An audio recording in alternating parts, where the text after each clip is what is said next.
Today, most people choose mirrorless cameras instead of DSLR cameras. This video is for people who are still interested in DSLRs. The history of DSLR can be roughly divided into three stages: early stage, middle stage, and late stage. Take Nikon for example. Early stage DSLRs are those made in year 2007 or earlier, including the following cameras. These cameras are mostly based on CCD sensors. They are relatively primitive and cannot completely replace film cameras. Middle stage cameras are those made between 2007 and 2011, including the following cameras. These cameras are mostly based on CMOS sensors. They are significantly improved over those early stage cameras and can totally replace film cameras.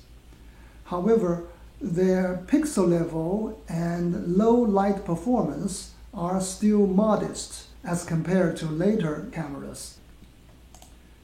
Late stage cameras are those made between 2011 and 2020, including the following cameras. These cameras are basically mature. Their pixel level and low light performance are similar or close to today's mirrorless cameras. If your budget allows, I highly recommend late stage DSLRs. If you are on a tight budget, I recommend middle stage DSLRs. DSLRs can also be divided into high-level or professional-level models and low-level or amateur-level models.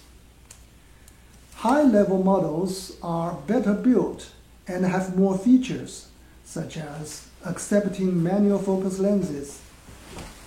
Even an early-stage high-level model has such features. For example, Nikon D2X is well-built, tough and strong. It has a fast shutter speed of 8,000 of a second. It accepts manual focus lenses. Even a late-stage low-level model doesn't have such features. For example, D3400 is built with plastics, has a maximum shutter speed of only 4,000 of a second. It does not accept manual focus lenses. Nikon D300S is released in 2007, so it is an early middle stage model. It has 12 megapixel cropped sensor. Compared to late models, which usually have 20 megapixel sensors, D300S pixel level is relatively low. However, for most people with normal enlargement, 12 megapixel is sufficient. D300S maximum ISO is 3200, which is lower than newer models. So D300S low light performance is limited. However, D300S is high-level professional model. It is Nikon's flagship, top-of-the-line cropped sensor DSLR. It is well built. It has magnesium alloy shell and is weather sealed. It has an 8,000 of a second shutter speed. It has fast continuous shooting speed. It has 2 memory card slots. Most wedding photographers like to have 2 cards. In case one card fails, which does happen, they still have a backup. It takes a wide variety of lenses. It takes the new G lenses and electromagnetic lenses. It has a lens driving motor so that it takes screwdriver AF lenses. It has an AI coupling tab so that it takes manual focus lenses. These features are not found in lower level DSLRs such as D90. D90 only has 4,000 of a second of maximum shutter speed, one memory card, and does not take manual focus lenses. These features are not even found in late-stage, low-level models, such as D3500 or D5600. If you have a $300 budget, you can either buy a used old high-level camera such as D300S or a used newer low-level camera such as D3400. If you just want good image quality but does not care about professional features, go with D3400.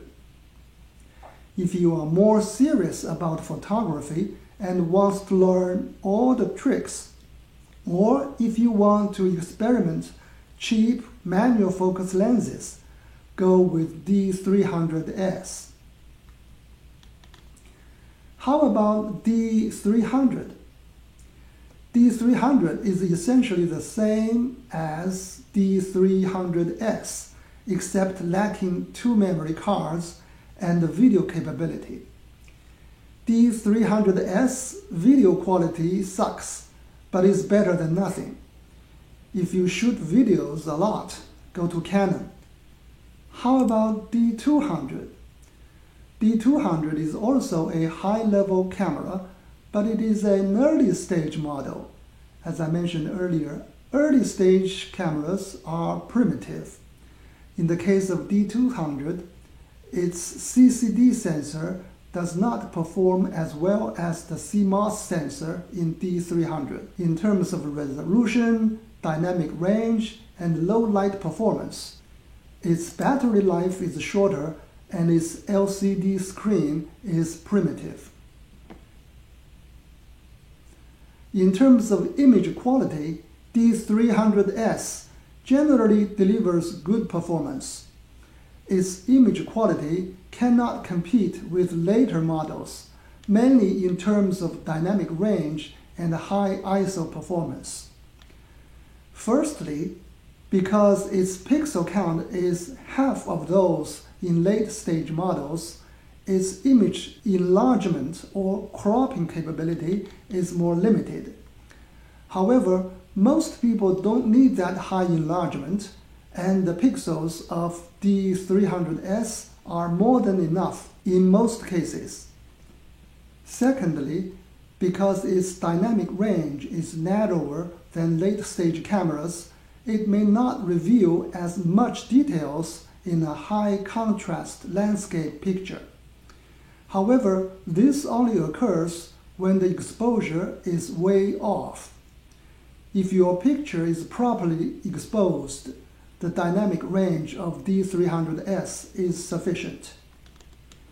Thirdly, because its maximum ISO only goes up to 3200, pictures shot at higher than ISO 800 tend to show noticeable noise. This limits its use in low light situations. Lastly, Nikon did not make sufficient effort in JPEG direct output until year 2011. As a result, with early stage and middle stage Nikon cameras made before year 2011, direct JPEG output pictures do not always show pleasing color and often yield a yellowish tone. D300S is no exception.